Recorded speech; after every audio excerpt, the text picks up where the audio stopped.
Saudara, nama Siskae kembali ramai diperbincangkan warga. Dalam kasus produksi film porno, Siskae ini akhirnya telah ditetapkan sebagai tersangka oleh polisi. Setelah ditetapkan sebagai tersangka, Siskae sudah 2 kali dipanggil polisi. Namun, panggilan pemeriksaan dari polisi diabaikan sehingga Siskae harus dijemput paksa. Hal ini bukan kali pertama Siskae berurusan dengan polisi terkait kasus pornografi. Setelah dijemput paksa oleh polisi karena 2 kali mangkir, Siskae akhirnya tiba di Polda Metro Jaya pada hari Rabu 24 Januari malam. Siskae menjalani pemeriksaan sebagai tersangka atas kasus produksi film porno. Sejak turun dari mobil, Siskae terlihat tenang meski ia ini sedang dikerumuni oleh wartawan yang sudah menunggu kedatangannya di Polda Metro Jaya. Bahkan ia masih bisa tersenyum dan santai meski kasus hukum telah menjeratnya.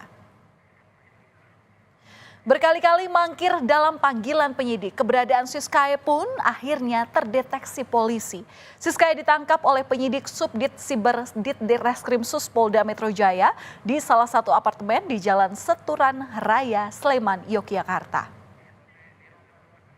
Kemudian telah dilakukan pemeriksaan kesehatan terhadap tersangka FCN alias S, hingga juga dilakukan tes urin dengan hasil negatif.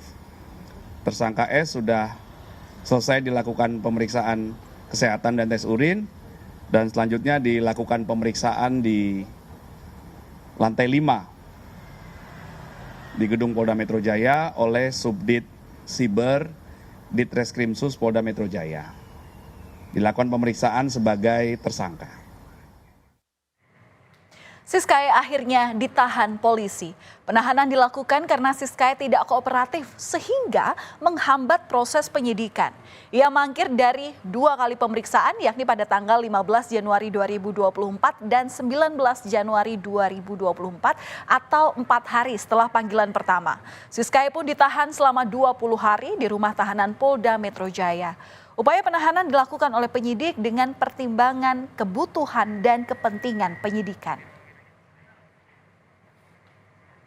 Setelah ditahan di Polda Metro Jaya melalui pengacaranya, Siskae mengajukan permohonan penangguhan penahanan. Alasan pengajuan penangguhan penahanan ini karena Siskae disebut mengalami gangguan jiwa. Sang pengacara mengajukan diri menjadi jaminan atas penangguhan penahanan tersebut. Namun, permohonan ini pun ditolak oleh polisi. Jadi hari ini kita sudah buat surat permohonan penangguhan penahanan. Dan nanti mau kita sampaikan kepada Ditreskrimsus Polda Metro Jaya terkait karena Siskae juga sedang mengalami sakit. Ada sakit yang memang menurut informasinya, tapi kita belum menerima surat dari rumah sakit bahwasanya Siskanya ada mengalami gangguan jiwa. Setelah permohonan penangguhan penahanan ditolak oleh polisi, Siskae sepertinya tak kehabisan akal. Ia mencoba melakukan perlawanan hukum lagi dengan mengajukan gugatan pra-peradilan atas statusnya sebagai tersangka dalam kasus produksi film porno. Namun ia mencabut gugatan pra-peradilan itu saat mengikuti sidang pra-peradilan yang diajukannya. Akan tetapi, Siskae akan kembali mengajukan gugatan pra-peradilan yang baru dengan memasukkan unsur penangkapan paksa serta ditolaknya penangguhan penahanan oleh penyidik. Kami hari ini ingin mencabut gugatan untuk memperbaiki seluruh narasi-narasi yang ada di dalam gugatan tersebut. Jadi intinya kami akan membuat upaya-upaya hukum lanjutan untuk mempertahankan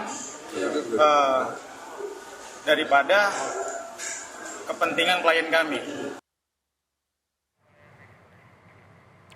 Saudara, ini bukan kali pertama Siskae berurusan dengan hukum terkait kasus pornografi. Sebelumnya di tahun 2022 Siskae tersandung kasus pornografi dan Undang-Undang ITE menyusul porno aksi yang ia lakukan di Bandara Yogyakarta International Airport. Saat itu Siskae dituntut 1 tahun penjara dan denda sebesar Rp250 juta subsidiar 6 bulan kurungan penjara. Kita flashback dikit, saudara. Keberadaan sindikat produksi film porno di Jakarta Selatan ini terbongkar pada September 2023 lalu. Terbongkarnya produksi film porno ini setelah polisi melakukan patroli cyber. Pameran atau maksud kami pemeran dalam produksi film porno ini pun tak tanggung-tanggung. Mulai dari artis, model, hingga selebgram. Salah satunya ini Siskae, produksi film porno yang dilakukan di 3 studio di kawasan Jakarta Selatan. 2 studio berada di sebuah ruko yang berada di wilayah Srengseng, Jakarta Selatan, sedangkan studio ketiga berada di sebuah rumah yang ada di kawasan Pasar Minggu, Jakarta Selatan. Warga pun kaget setelah polisi menggerebek rumah produksi film porno ini karena selama ini warga melihat tak pernah ada perilaku yang mencurigakan. Dalam kasus rumah produksi film porno ini, saat itu polisi langsung menangkap 5 tersangka di 2 lokasi yang berbeda di Jakarta. Di sebuah rumah studio di Jalan Jatiraya Pasar Minggu, tim menangkap 2 tersangka berinisial I dan JAAS. Sedangkan di tempat kejadian perkara yang kedua, yang lokasinya ada di Jalan Srengseng, Jakarta Selatan, polisi menangkap 3 tersangka, yakni SE, AIS, dan AT. Tak berhenti di 5 tersangka saja, saudara, polisi kemudian melakukan pengembangan dengan memeriksa para pemeran dalam film porno ini. Para pemeran ini kemudian ditetapkan sebagai tersangka. Total ada 11 orang yang status awalnya sebagai saksi dan dinaikkan menjadi tersangka. Dari 11 tersangka, 2 adalah pemeran pria dan 9 sisanya merupakan pemeran wanita.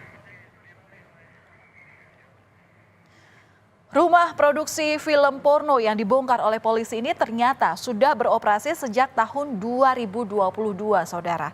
Total mereka sudah memproduksi sedikitnya 120 video dengan durasi antara 1 jam hingga 1,5 jam. Film porno ini diunggah ke 3 website berbayar seharga Rp100.000 hingga Rp500.000. Bisnis ilegal ini ternyata meraup keuntungan yang cukup fantastis. Dari kasus ini, pengawasan ketat harus dilakukan oleh pemerintah karena hasil produksi film porno beredar luas di internet yang tentunya bisa diakses seluruh kalangan. Tentu ini membuat kita waspada. Jangan sampai kita dan juga generasi mendatang rusak karena keberadaan film porno di Indonesia. Patroli cyber harus digencarkan polisi dan pihak terkait karena mungkin saja ini bukan satu-satunya rumah produksi yang menjajakan film semacam ini. Tak diberi uang, pengamen emosi dan